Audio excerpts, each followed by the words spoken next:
Hello, hello. Hey, you guys. Um, so, I usually do this way earlier in the day. So, I just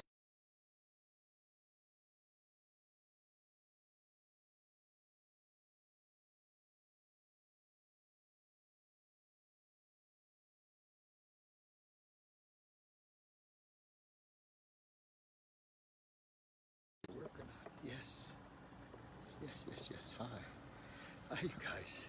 I think we're starting over a little bit. I lost my Wi-Fi connection for a second. So, late start today. Uh, just been doing the work really. Had an amazing day of supporting and helping others, and it's great to have a life that where it seems clear that my job, my purpose is to work with others, and so when that comes up, the opportunity to be with somebody or guide somebody or on a one-on-one, it kind of trumps this call, this message, this thing that I do in the morning, and that's the day today. So here it is. I don't know what time it is. It must be 5-ish or so. Hi, Paul. Are you still in town? Hi, buddy. Nice to see you. So here we are.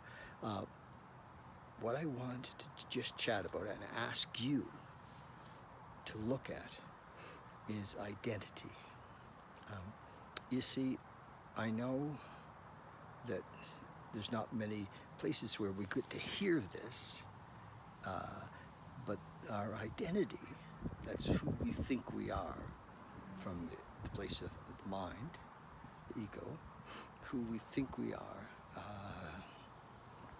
is an impediment, a block, part of the walls of our prison. So I had this idea, why don't you guys, later after this, take out a pen and paper and write down all of the words that would follow I am. I am a mother. I am a father. I am a son. So just write down all of the things. I am an engineer. I am an architect. I am, the list goes on and on. Somebody's boyfriend or somebody's girlfriend, or I am Canadian. I am white. I am black. I am indigenous. I am part indigenous. All of these things that are really what we call ourselves. I am poor. I am healthy. I am not so healthy. I am an alcoholic. I am in recovery. And many of these things we hold on to very tightly. I'm not suggesting that we deny any of this as our reality in this plane. I'm not. I'm just suggesting that how tightly we hold on to these things. I am Canadian. I am Western Canadian. I'm Albertan, right? And it's the foundation of our, sometimes our defiance. Even wars are started by I am, the great I am. So that's my little thing today. Just look at this. Just see, because freedom can come when we start to let go of the story, the I am story, the defense. Don't you know who I am? So, is anybody interested in freedom? Freedom from fear, freedom from guilt, freedom from shame. Because the I am often is a big deal. And I am intelligent, I am, and many of us fall short of the image that we want to carry, and then we feel guilty and because of our falling short. We feel like somehow we missed.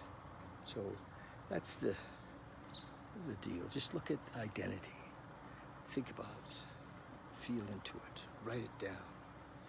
all the I ams, all the words that come. It might take a few weeks, and then really look at each one and ask yourself, at the core of you, are you that? Are you that I am?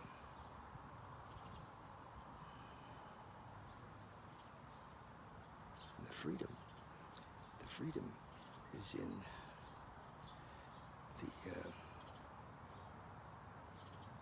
the freedom is in the hi JR, beyond the I am.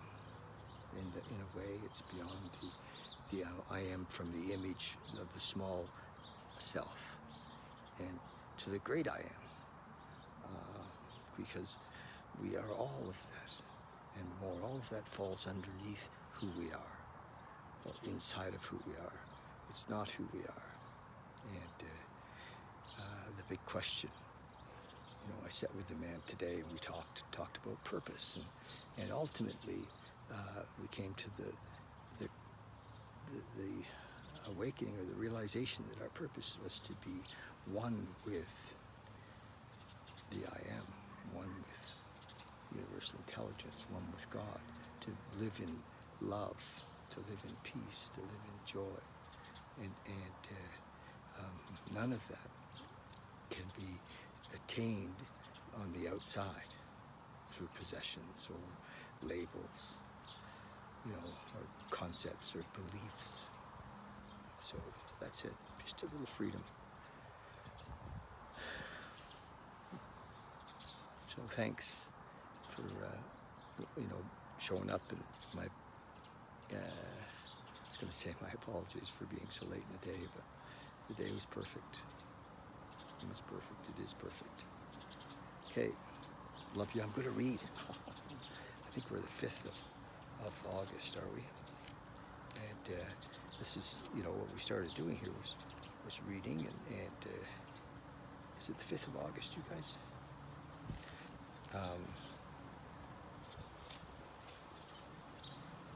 Yes, the 5th of August. Hi. Okay. We, it says us, we in the 12-step world, the 12-step program, are offering a spiritual program. The fundamental basis of the 12 steps is belief in some power greater than ourselves. And that does expand, but it begins with that. And many of us opened the door when we realized that we believed in love. No matter how tough or hard done by we may think we have been, we all believe in love. And we all recognize love as a higher power, or a power greater than us. So it's a great place to start. It's a great place to finish as well. Okay. This belief takes a person off the center of the universe and allows him to transfer his problems to some power outside of himself. Yes, in a way.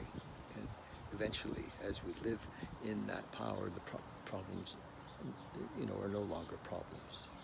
They're just life situations.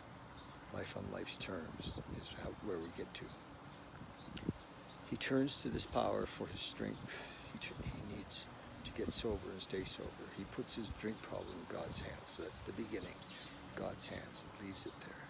He stops trying to run his own life. Yes, and seeks to let God run it for him. Do I do my best to give spiritual help? Do I do my best to give spiritual help?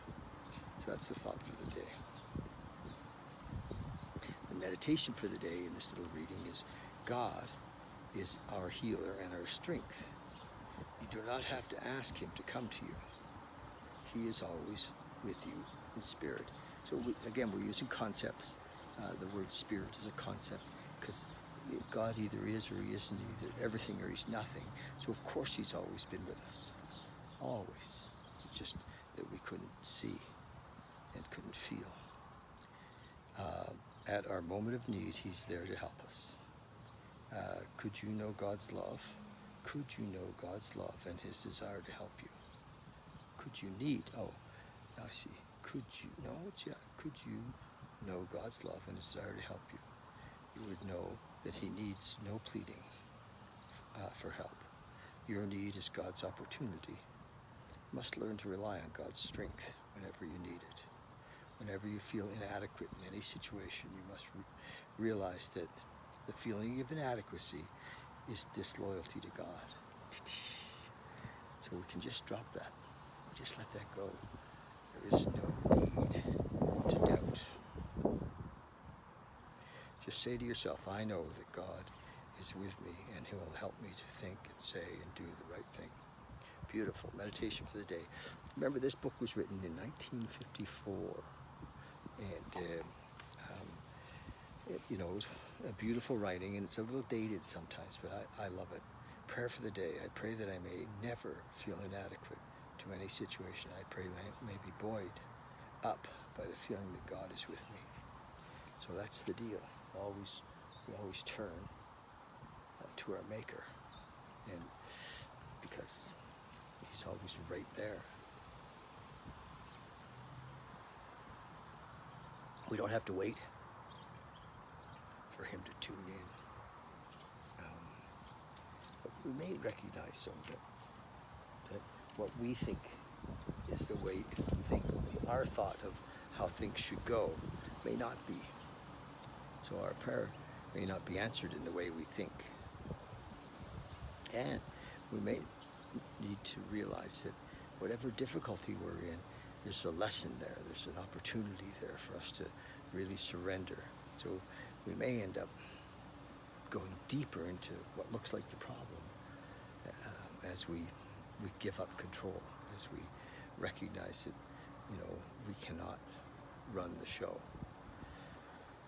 So just trust and know that life is unfolding in every moment as it should. And remember to write down those identities, all the I ams. You'll laugh, actually, at some of them. You'll think, oh my gosh. What do we say? I am late. I'm always late. It's after I am. I'm broke. I'm full of fear. I am.